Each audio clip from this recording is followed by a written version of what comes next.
జై శ్రీరామ్. కాశ్యపాన్వయ సంజాతం నారాయణపదాశ్రితం శ్రీమన్నారాయణం వందే యతీశ్వరశ్రియాజుషం కూజంతం రామ రామేతి మధురం మధురాక్షరం ఆరుహ్య కవితాశాఖాం వందే వాల్మీకి కోకిలం. ఓం అస్మద్గురుభ్యో నమః.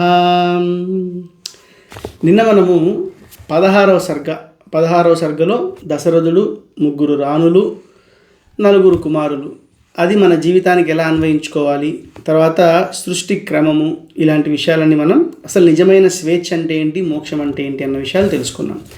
అయితే ఈరోజు నిన్న జరిగిన దాని కంటిన్యూషన్, అంటే శ్రీ మహావిష్ణువు అంతర్ధానం అయిపోయారు. యజ్ఞపురుషుడు అగ్ని పురుషుడు రావటం జరిగింది, పాయసం ఇవ్వటం జరిగింది, రాణులు దాన్ని స్వీకరించడం జరిగింది. ఇంతవరకు తెలుసుకున్నాం. అయితే ఇది అయిన తర్వాత బ్రహ్మగారు ఈరోజు సర్గలో దేవతలతో బ్రహ్మగారు మాట్లాడుతున్నారు. ఏమని మాట్లాడుతున్నారు? నాయన, మన మేలు కోరే శ్రీ మహావిష్ణువు సత్యవాక్యుడు, పరాక్రమవంతుడు. ఆయన మనందరి మేలు కోరుతున్నాడు. ఆయన మనిషిలా పుట్టబోతున్నాను అని చెప్పాడు కదా, మనకు హామీ ఇచ్చాడు. అయితే వారికి అంటే మనిషిలా ఆయన పుట్టినప్పుడు ఆయనకు సహాయంగా, ఆయనకు సేవ చేసే విధంగా మనము మన శక్తితో వివిధమైన వానరులని, వృక్షములను అంటే ఎలుగుబంట్లని, భల్లూకాలని, కొండముచ్చులని వీళ్ళందరినీ మనం సృష్టించాలి. మీరందరూ సృష్టించండి. అయితే వీళ్ళు ఎలా ఉండాలి అంటే కామరూపులుగా ఉండాలి. కామరూపులు అంటే వాళ్ళకి ఏ విధమైన రూపం కావాలనుకుంటే ఆ విధమైన రూపం వచ్చేటట్టు వాళ్ళు సృష్టించబడాలి. వాళ్ళు మాయావేత్తలు అంటే మంచి తెలివైన వారు, అంటే నేర్చుకున్న దాన్ని, తెలిసిన దాన్ని అవసరాన్ని తగినట్టు ఉపయోగించగలిగిన వాళ్ళు అయి ఉండాలి. వాయు వేగం కలిగి ఉండాలి, బుద్ధి సంపన్నులై ఉండాలి, అనుకున్న లక్ష్యాన్ని సాధించగలిగిన పరాక్రమం, శూరత్వం కలిగిన వాళ్ళు అయి ఉండాలి. ఇలాంటి వాళ్ళని మీరు సృష్టించండి. వీళ్ళు శత్రువుల చేత ఎదిరింప శక్యమి కాని, అంటే శత్రువులకి ఎదురు వీళ్ళు నిలబడ్డారంటే వీరితో ఏ శత్రువు ఎదురు నిలిచి పోరాడగలిగిన వాడు లేకుండా ఉండాలి. అంత పరాక్రమవంతుల్ని, బలవంతులని సృష్టించండి అని చెప్తూ వానర రూపమున, స్పెసిఫిక్గా వానర రూపమున వృక్ష విద్యాధర కిన్నర కాంతలయందు మీ సంతానాన్ని సృష్టించండి. నేను ఆల్రెడీ జాంబవంతుడు అన్నవాడిని సృష్టించేశాను. నేను ఒకసారి ఆవలిస్తున్నప్పుడు నా నోటి నుండి జాంబవంతుడు అన్నవాడు సృష్టించబడ్డాడు. మీరు కూడా మీ అంశాలతో వానర రూపులకు సంతానాన్ని సృష్టించండి అని బ్రహ్మగారు చెప్పిన వెంటనే ఇంద్రుడు వాలిని, సూర్యుడి ద్వారా సుగ్రీవుడు, తర్వాత బృహస్పతి ద్వారా తారుడు, కుబేరుడు ద్వారా గంధమాదనుడు, విశ్వకర్మ ద్వారా నలుడు, అగ్నిహోత్రుడి ద్వారా నీలుడు, తర్వాత అశ్విని దేవతల ద్వారా మైందుడు ద్వివిధుడు, వరుణుడి ద్వారా సుషేనుడు, పర్జనుడి ద్వారా శరభుడు, వాయువు ద్వారా హనుమంతుడు, ఇలా వివిధమైన అనేకమైన వానరాలు, భల్లూకాలు సృష్టించబడ్డాయి అని మనకి వాల్మీకి రామాయణంలో ఈ సర్గ చెప్తోందనమాట. అయితే వాలి ఎలాంటి వాడు అని అంటే ఇంద్రుడి శక్తితో సమానమైన వాడు వాలి. వానర రాజుగా ఏ విధంగా అయితే ఇంద్రుడు సురలకందరికీ, దేవతలకందరికీ నాయకుడో, వాలి కూడా ఈ వానరులందరికీ రాజు అని మనకి చెప్తున్నారనమాట. బృహస్పతి సృష్టించిన తారుడు బృహస్పతి అంత తెలివైన వాడు, బుద్ధిమంతుడు. అగ్నిహోత్రుడు సృష్టించిన నీలుడు ఈతను అగ్ని వంటి వాడు. తేజస్సు, శక్తి, కీర్తి, పరాక్రమం అన్నిటిలో అగ్ని లాంటి వాడు అని చెప్తున్నారనమాట. అంతేకాదు వాయువు ద్వారా సృష్టించబడ్డ హనుమంతుడు ఎలాంటి వాడు అని అంటే వజ్రదేహం కలిగిన వాడు.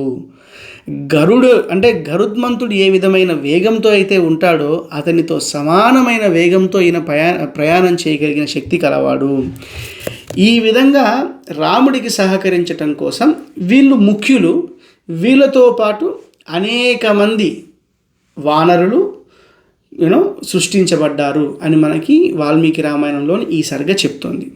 అయితే ఏ దేవత నుంచి ఏ యూనో వానరుడైతే వచ్చాడో, అంటే ఫర్ ఎగ్జాంపుల్ ఇంద్రుడి నుంచి వాలి, వాయువు నుంచి హనుమంతుడు, అంటే ఎవరి ద్వారా అయితే వచ్చారో ఈ వానరులు ఆకారంలో, శక్తిలో, కీర్తిలో వారితో సమానంగా ఉన్నారు. కేవలం వానరం ఆ వానరము అన్న ఆకారం తప్ప మిగతాదంతా ఎగ్జాక్ట్గా ఏ దేవతా విశేషంతో అయితే ఏ దేవతా విశేషం ద్వారా వచ్చారో అదే విధంగా వీళ్ళందరూ ఉన్నారు, బలంలో, ఆకారంలో కూడా అని స్పష్టంగా మనకు వాల్మీకి రామాయణం చెప్తోందనమాట. అయితే వీరు ముందు చెప్పినట్టు కామరూపులుగా ఉంటారు. వీళ్ళు ఎక్కడికైనా వెళ్ళగలిగిన స్వేచ్ఛ వీళ్ళకు ఉంది, అంటే అంత శక్తి ఉంది. వీళ్ళ ఆయుధాలు రాళ్ళు, వృక్షాలు ఇలాంటివే, వీళ్ళ గోర్లు, వీళ్ళ పళ్ళు ఇవే తప్ప వీళ్ళకంటూ స్పెషల్ ఆయుధాలు ఏం లేవు. తర్వాత కొండను బద్దలు కొట్టగలిగిన శక్తి, ఎంత గొప్ప కొండనైనా బద్దలు కొట్టగలిగినంత శక్తి కలవారనమాట. భూమి అంతా పాదముతో వాళ్ళ పాదాలతో సంచరించగలిగిన శక్తి గలవారు. ఆకాశంలో ఎక్కడికైనా వీళ్ళు పయనించగలిగిన శక్తి కలవారు. ఇలా శక్తివంతులని, బుద్ధివంతులని, పరాక్రమవంతులని, దేవతా విశేషములతో సమానమైన తేజస్సు కలిగిన వారిని సృష్టించండి అని బ్రహ్మగారు చెప్పటం, వారు అదేవిధంగా సృష్టించడం జరిగింది. అయితే ఇంత బలవంతులకి ఒక నాయకుడు అంటూ ఉండాలి కదా. ఇంత బలవంతులకి అమిత బలవంతుడైన వాలి నాయకుడు తన భుజబలం చేత, తన పరాక్రమం చేత ఈ సమూహాన్ని మొత్తం, అంటే ఈ వానర సైన్యం మొత్తం, ఈ వానరులు ఎవరెవరైతే సృష్టించబడ్డారో వాళ్ళందరూ వాలిని తన నాయకుడిగా స్వీకరించారు. సుగ్రీవుడిని తమ యువరాజుగా స్వీకరించారు. నలుడు, నీలుడు, హనుమంతుడు ఇలాంటి వారు వారికి మంత్రులుగా ఉన్నారు. వీళ్ళు ఈ వానర సమూహాన్ని మొత్తం వారి బుద్ధితో, పరాక్రమంతో రక్షించుకుంటూ ఉన్నారు. వీళ్ళందరూ రామకార్యం కోసం, రామ సహాయం కోసం ఈ వానర సైన్యం మొత్తం సృష్టించబడింది అని చెప్పటమే ఈ 17వ సర్గ యొక్క ముఖ్య ఉద్దేశం. అయితే ఈ సర్గలోని ఇంపార్టెంట్ శ్లోకాలు మనం ఒకసారి చూద్దాం. నేను ఒక విషయాన్ని 2 సార్లు రిపీట్ చేశాను. ఏంటనంటే వీళ్ళు శక్తివంతులు, పరాక్రమవంతులు, బుద్ధిమంతులు అని. ఎందుకు చేశానంటే మొదటిసారి చెప్పినప్పుడు బ్రహ్మగారు చెప్పారు ఇలాంటి వాళ్ళు సృష్టించబడాలి అని. నేను రెండోసారి చెప్పినప్పుడు ఇలాంటి వారిని దేవతా విశేషాలు సృష్టించాయి అని చెప్తున్నాను అనమాట. సో బ్రహ్మగారు ఏ విధమైన ఆర్డర్ అయితే వేశారో అదే విధంగా ఈ దేవతా విశేషాలు ఈ వానరులను సృష్టించారు. అయితే మన క్వశ్చన్ ఏంటి అని అంటే, నిజంగా ఇదంతా జరిగిందా అండి, దీన్ని నమ్మాలా అండి అంటే మనకి ఇక్కడ శ్లోకాలు మనకి చెప్తున్నాయన్నమాట. 2వ శ్లోకం అంటే ఈ 17వ సర్గలో 2వ శ్లోకంలో బ్రహ్మగారు చెప్తున్నారు. ఏమని చెప్తున్నారంటే, నాయన విష్ణువు దశరథ చక్రవర్తికి పుత్రుడిగా ఉంటాను అన్న మాట ఇచ్చి వెళ్ళాడు కదా, మనం ఏం చేయాలి? సత్యసంధస్య వీర్యస్య సర్వేషాం నో హితైషినః. సత్యసంధుడు అంటే చెప్పిన మాటని ఖచ్చితంగా చేసేవాడు, తానే సత్యమైన వాడు, అంటే ఎప్పటికీ మారనివాడు. అలాంటి సత్యసంధుడు. వీరుడు, వీరస్య అంటే ఎదుటి వ్యక్తిని, అంటే ఎదుట ఎవరు నిలిచినా గెలవగలిగినంత శక్తి సామర్థ్యాలు గలవాడు. సర్వేషామో హితైషినః, మన అందరి మేలును కోరుకునేవాడు అయిన విష్ణోహో, శ్రీ మహావిష్ణువు అవతరించబోతున్నాడు. కాబట్టి ఆయనకు సహాయంగా మనము అమితమైన బలము గల కామరూపులను సృష్టించుడు, అంటే సృజధ్వం కామరూపిణః. మనం అర్థం చేసుకోవాల్సినది, ఈ వానరులు ఎవరెవరైతే దేవతా విశేషముల చేత సృష్టించబడ్డారో వాళ్ళందరూ కామరూపులు అంటే వారికి ఏ రూపం కావాలని అనుకుంటే ఆ రూపంతో వాళ్ళు సంచరించగలరు. ఎందుకు కామరూపిణః? ఒకసారి ఆలోచించండి. వీళ్ళు కోతుల్లానే ఉండొచ్చు కదా, లేకపోతే భల్లూకాల్లానే ఉండొచ్చు కదా. వీరెందుకు సృష్టించబడుతున్నారంటే రావణాసురుడి సేనతో యుద్ధం చేయటానికి. రావణాసుడి సైన్యం ఎలాంటిది? మాయా యుద్ధం చేయగలిగినది. మాయా యుద్ధం అంటే దానిలో కూడా కామరూపులు ఉన్నారు. సో అలాంటి వారితో యుద్ధం చేయాలంటే ఇలాంటి వాళ్ళకు కూడా అలాంటి శక్తి సామర్థ్యాలు ఉండాలి. బ్రహ్మగారు ఆ మాటని మనకి చెప్పకనే చెప్తున్నారు. వీళ్ళు రావణాసుడి సైన్యంతో యుద్ధం చేయబోయే వాళ్ళు కాబట్టి వారికి ధీటుగా వీళ్ళు ఉండాలి అనే మాట మనకి కామరూపిణ సృజద్వం సృజించండి. ఎలాంటి వారిని? కామరూపులని, వాళ్ళు అనుకున్న రూపాన్ని వాళ్ళు తీసుకోగలిగిన వారిని. అండ్ సహాయాన్ అంటే విష్ణువుకి సహాయం చేయగలిగిన బలవంతులను సృష్టించండి అని అంటున్నాడు అనమాట. అంటే కపటమైన రాక్షసులతో యుద్ధం చేయాలి, అలాంటి సమర్థత ఎప్పుడుంటుంది? బలము బుద్ధి అన్నిటితో పాటు ఇలాంటి కామరూపం కూడా కలిగి ఉండాలి, అలాంటి శరీరం కూడా కలిగి ఉండాలి, కోరిన రూపం ధరించగలిగిన వాళ్ళు అయి ఉండాలి అని మనకు స్పష్టంగా ఈ శ్లోకం 2వ శ్లోకంలోనే క్లియర్గా వీళ్ళు రావణాసురుడి యొక్క సంహారం కోసం, రావణాసురుడి సేనతో యుద్ధం చేయడం కోసం సృష్టించబడ్డారు అని మనకి తెలుస్తుంది అనమాట. వీళ్ళ ultimate purpose is to fight with Ravana and the army of Ravana. Next అది చెప్తూ నెక్స్ట్ ఏమన్నారు? మాయావిదశ్చ శూరాంశ్చ. మాయా అంటే మాయను తెలిసిన వాళ్ళు అయి ఉండాలి. ఏంటండి మాయలు తెలిసిన వాళ్ళు అయి ఉండాలంటే మ్యాజిక్సా అంటే? మాయావిదశ్చ అంటే అలా కాదు, ఆశ్చర్యమైన శక్తి. అంటే మాయ అంటే ఏంటి? ఏదైనా మనకు ఆశ్చర్యాన్ని కలిగించేది. అసలు వీళ్ళని చూస్తే ఇంత శక్తి కలవారా అని అనిపించదు, కానీ వీళ్ళతో యుద్ధం చేస్తే అప్పుడు అరే ఇంత శక్తి గలవారా అని ఆశ్చర్యానికి లోనవుతారు అనమాట. అంటే మాయా అంటే ఈ విధమైన ఎవరూ గెస్ చేయలేనటువంటి మాయాశక్తి వీళ్ళకి, అంత గొప్ప శక్తి వీళ్ళకి కలిగి ఉండాలి. అలాంటి శూరులని, అలాంటి వారిని మీరు సృష్టించండి.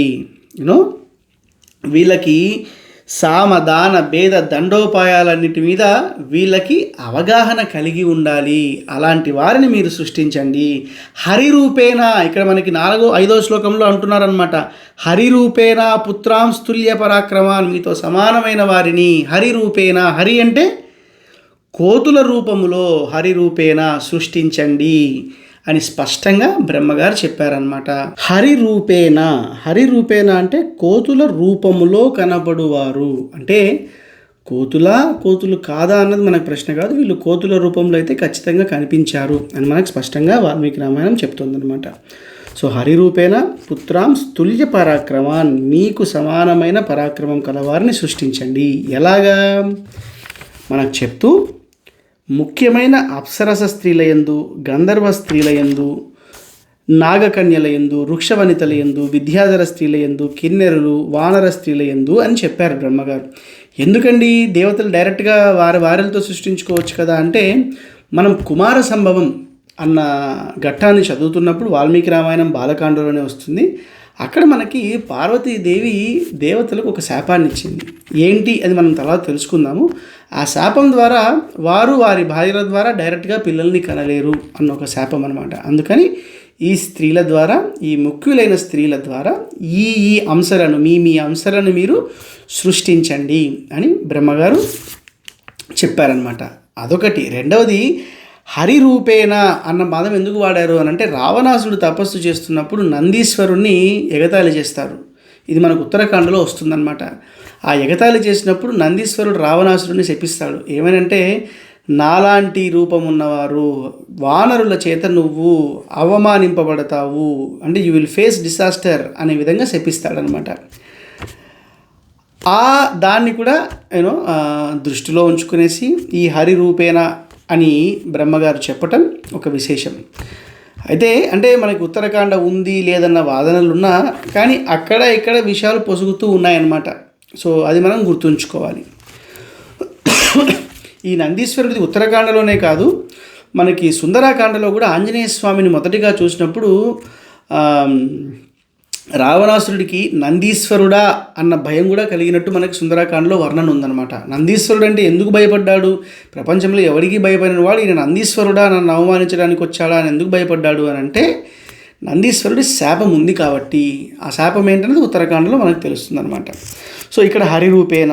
తర్వాత కొంచెం ముందుకు వెళ్ళామనంటే నెక్స్ట్ 7వ శ్లోకంలో వానర రూపిణ అని మాట్లాడడం మనకి స్పష్టంగా కనిపిస్తుంది. సో వానర రూపంలో మనకి అయితే ఇక్కడ ఒక డౌట్ వస్తుందన్నమాట.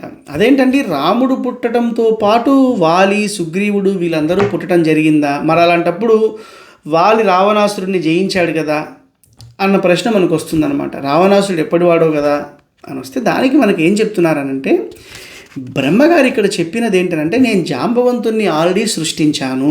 వానరేంద్రం మహేంద్రాభం ఇంద్రో వాలిన మూర్జితం అని వాడుతూ జనయామాస అన్న పదం వాడడం జరిగింది. జనయామాస అంటే వాలిని సృష్టించేశాడంటే ఈ జాంబవంతుడు, వాలి, సుగ్రీవుడు ఆల్రెడీ కొందరు ముఖ్యులు ఇంతకు ముందే వేరే వేరే కారణాల చేత సృష్టించబడారు. కానీ వాళ్ళు ఇప్పుడు రామకార్యానికి సేవకులుగా పనిచేయబోతున్నారు అనేది మనకు అర్థమవుతుందన్నమాట. అంటే ఇప్పుడు సృష్టించబడుతున్న వాళ్ళు ఎవరు అంటే అప్పుడున్న వాళ్ళతో పాటు ఎక్స్ట్రా ఎవరెవరైతే సృష్టించలేదో, ఏ దేవతా విశేషాలను అయితే ఇంకా సృష్టించలేదో వాళ్ళందరికీ బ్రహ్మగారు ఆర్డర్ ఇస్తున్నారనమాట. ఎవరైతే ఆల్రెడీ సృష్టించబడ్డారో వాళ్ళు వీళ్ళకు నాయకులుగా, వీళ్ళకు మార్గదర్శకులుగా ఉంటూ కలిసి వీళ్ళు పనిచేయబోతున్నారు అని మనం అన్వయం చేసుకుంటే రామాయణం అంతా ఒక కాంప్రహెన్సివ్ డాక్యుమెంట్లా మనకు కనిపిస్తుంది, ఒక కోహెసివ్ డాక్యుమెంట్లా కనిపిస్తుంది అనమాట. ఓకే, ఇక్కడ డౌట్ వస్తుంది, వాలి రాముడికి సహాయం చేయడం ఏంటండి?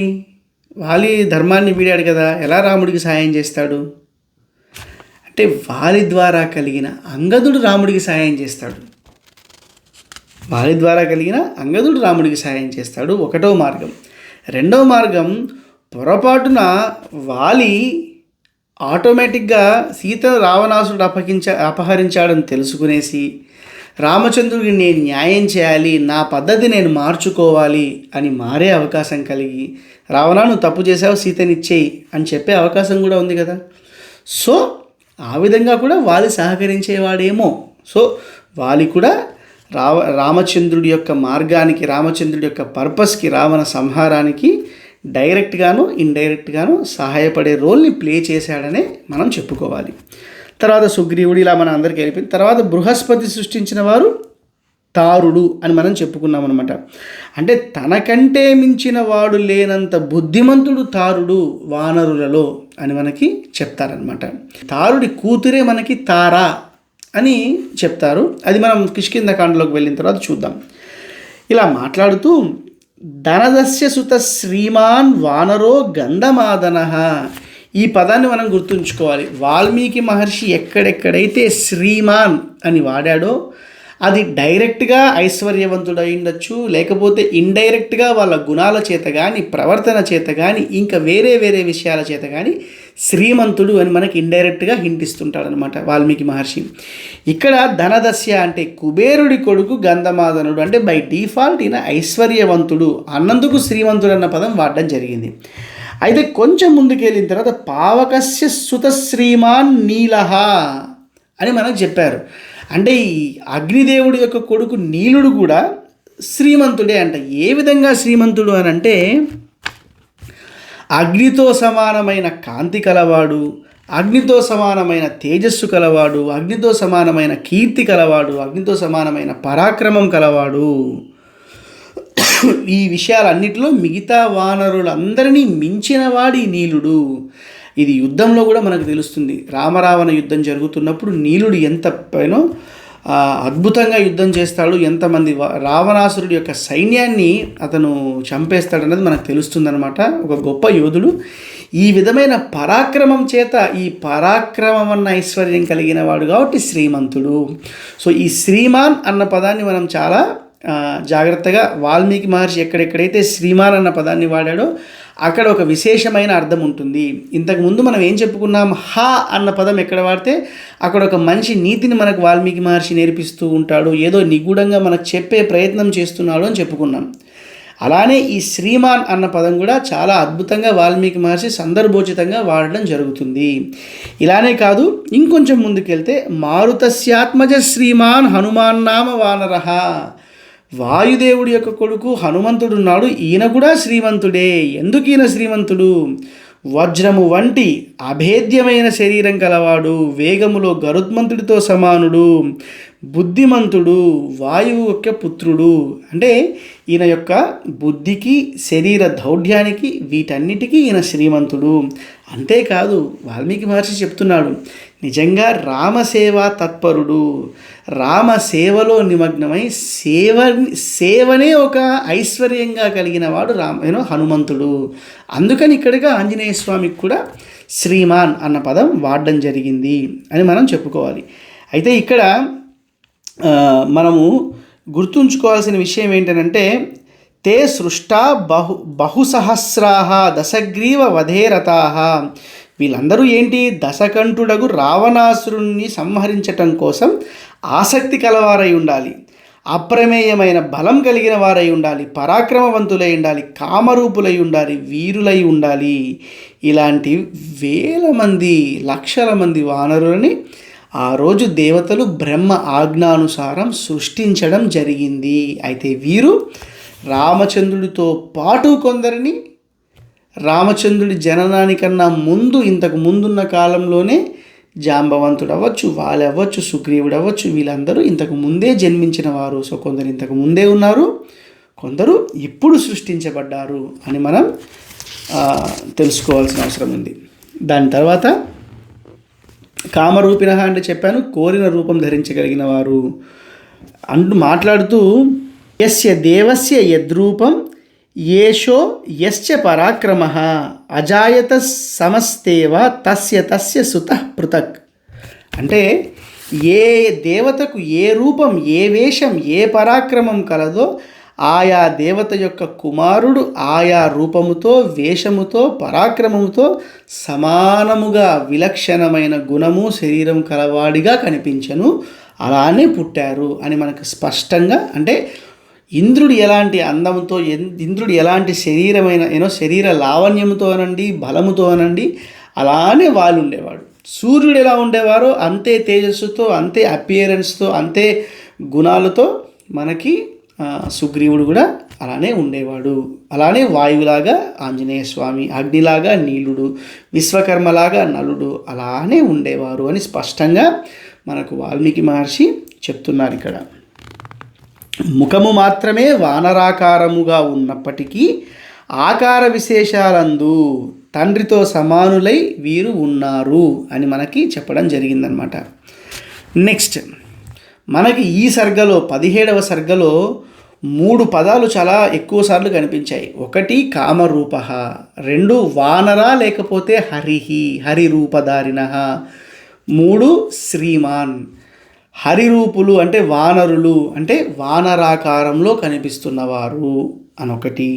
శ్రీమాన్ సందర్భాన్ని బట్టి తీసుకోవాలి, అదొకటి. కామరూప వీళ్ళ ఇష్టాన్ని బట్టి వీళ్ళ రూపాన్ని మార్చగలిగిన యోగ్యత కలవారన్నదొకటి మనం గుర్తుంచుకోవాలి. ఎందుకంటే మళ్ళీ 23వ శ్లోకంలో కామరూప బలోపేతాహ అని మనకు వాడడం జరుగుతోంది. నెక్స్ట్ యథాకామం విచారిణ సింహ శార్దూల సదృశ దర్పణేన చ బలేన చ. అంటే వీళ్ళు మాట్లాడుతూ ఈ వానరులందరూ ఎలా ఉండారంటే కోరిన రూపం ధరించగలిగిన వారు, బలం కలిగిన వారు, స్వేచ్ఛగా తిరగలిగిన వారు, దర్పము చేత అంటే ఉత్సాహము చేత, బలము చేత సింహములాగా, పులిలాగా, సింహం యొక్క పరాక్రమం, పులి యొక్క వేగం, ఇలాంటి ఆక్రమించటం అంటే పరాక్రమంలో సమానమైన వారు. వీళ్ళు శిలలు అంటే రాళ్ళనే ఆయుధంగా కలవారు, చెట్లతో యుద్ధం చేయగలిగిన వాళ్ళు, గోళ్ళు, కోరలు వీటితో వీటినే ఆయుధాలుగా వాడగలిగిన వారు, అన్ని శస్త్రముల యొక్క పరిజ్ఞానం కలిగిన వారు. అంటే వీరు ఏదో కేవలం తెలియని వారు కాదు, అస్త్రశస్త్రాల యొక్క ప్రయోగాలు, దాన్ని ఎదుర్కోవాలని అన్ని విషయాలు తెలిసిన వారు అని మనకి ఈ శ్లోకం ద్వారా మనకు తెలుస్తుందన్నమాట. మళ్ళీ కొంచెం ముందుకెళ్తే 28వ శ్లోకంలో కూడా ఈదృశానాం ప్రసూతాని హరీనాం కామరూపినాం, హరి అన్న పదం మళ్ళీ వాడడం జరిగింది, కామరూపినాం అన్న పదం వాడడం జరిగింది. అంతేకాకుండా శతం శతసహస్రాని అని అంటే ఎంతమందిని వీరు సృష్టించారన్నది చెప్పలేం, చాలామందిని సృష్టించారు. అయితే వీళ్ళు శతసహస్రాని అంటే 100 లక్షలు అంటే 1,00,00,000 మంది నాయకుల్ని సృష్టించారు అని నాయకుల సంఖ్య చెప్పడం జరిగిందనమాట. నాయకులు వీళ్ళ ఈ వానరులు, వృక్షు భల్లూకాలు ఇవన్నీ ఎన్నైతే ఉన్నాయో ప్రపంచవ్యాప్తంగా నిండి ఉన్నాయో వీళ్ళందరికీ 1,00,000 మంది నాయకులని సృష్టించబడ్డం జరిగింది. మిగతా కోతులు ఎంతమంది సృష్టించబడ్డారు, మిగతా వానరులు ఎంతమంది సృష్టించబడ్డారు అన్నదానికి లెక్క లేదు అని మనకి తెలుస్తుందన్నమాట. మళ్ళీ 29వ శ్లోకం హరీనాం హరియూతప. ఆ కపి సేనాపతులు కోతుల యొక్క ప్రధానమైన సేవలందు సేనాపతి శ్రేష్ఠులై వీరందరూ వానరులను పుట్టించిరి. అంటే ఈ వానరులు నెక్స్ట్ వానరుల్ని, తర్వాత వారిని ఇలాగ వాళ్ళ సైన్యాన్ని వృద్ధి చెందించుకున్నారు. వీళ్ళందరూ ఎక్కడుండేవారు? ముఖ్యంగా వృక్షపర్వతం అన్న చోట వీళ్ళు ఉండేవారు. అంతేనా అంటే అక్కడే కాదు, ఎక్కడెక్కడైతే సముద్రాలు, అడవులు, పర్వతాలు, చెట్లు ఇలా ఉన్నాయో అక్కడక్కడంతా స్ప్రెడ్ అయి వీళ్ళు ఉన్నారు అని చెప్తూ, వీళ్ళందరికీ వాలి నాయకుడు, బల పరాక్రమం చేత వీళ్ళందరినీ నియమించగలిగినవాడు, నియమిస్తున్నవాడు, రక్షిస్తున్నవాడు అని మనకి చెప్తున్నారనమాట. దాని తర్వాత అంటే ఇక్కడ వానరులలో మనుషులు ఎలా, అంటే వానరులలో పీపుల్ ఎలా ఉన్నారు, ఆ పీపుల్కి నాయకుడు ఎలా ఉన్నారు, ఆ నాయకుడికి సంబంధించిన మంత్రులు ఎలా ఉన్నారు అని సుగ్రీవుడి గురించి చెప్పటం, హనుమంతుల వారి గురించి చెప్పటం, ద్వివుడు మైందుడి గురించి చెప్పడం, నలుడు నీలుడు గురించి వీళ్ళందరి గురించి చెప్పడం మనకు తెలుస్తుందన్నమాట. వీళ్ళందరూ ఎందుకు జన్మించారు అని అంటే సమావృత రామ సహాయ హేతోహో, వీళ్ళందరూ రాముడికి సహాయపడటానికి అన్న కారణం చేత సృష్టించబడ్డారు. ఇంతకుముందు సృష్టించబడ్డవారైనా ఇప్పుడు సృష్టించబడిన వారైనా కానీ అందరూ రామకార్యం కోసమే వెయిట్ చేస్తున్నవారు అని ఈ సర్గ మనకి 17వ సర్గ స్పష్టంగా చెప్తోందనమాట. ఎందుకండి అందరినీ తీసుకెళ్లారు, అందరినీ తీసుకెళ్ళి వానరులకు ఏంటి సంబంధం అని ఎంతోమంది మాట్లాడుతూ ఉంటారనమాట. అసలు ఈ వానరులు సృష్టించబడిందే రాముడి యొక్క కార్యం కోసం. రాముడి కార్యం అంటే రాముడి స్వార్థమైన కార్యమా? లోకాన్ని హింసిస్తున్న రావణాసురుని నిగ్రహించటానికి, లోకాలని పట్టి పీడిస్తూ అహంకారంతో, మోహంతో, వ్యామోహంతో, స్త్రీ వాంఛతో లోకంలో ఎవరినీ ప్రశాంతంగా ఉన్న రావణాసురుని నిగ్రహించటం కోసం మనిషిలా వచ్చిన రాముడికి సహాయం అన్న నెపముతో వీళ్ళు సృష్టించబడ్డారు. కాబట్టి వాళ్ళ పర్పసే ఇదైనప్పుడు దానికి కాకపోతే దేనికి వాళ్ళు వినియోగించబడాలి కనుక. సో వాళ్ళ జన్మ యొక్క రహస్యమే, వాళ్ళ జన్మ యొక్క నేపథ్యం అనండి, లేకపోతే లక్ష్యం అనండి, అది రామసేవ, రామకైంకర్యం. దానికోసమే వీరు సృష్టించబడ్డారు అని ఈ 17వ సర్గ మనకు స్పష్టంగా చెప్తోంది. పోను పోను ఇంకా మనం తెలుసుకునే ప్రయత్నం చేద్దాం. రేపు మనకి 18వ సర్గ, 18th సర్గ. అద్భుతమైన విషయం ఏంటంటే 1 + 8 9. రామచంద్రుడు పుట్టింది నవమి రోజు, రామచంద్రుడు ఆవిర్భవించింది కూడా 18వ సర్గలోనే.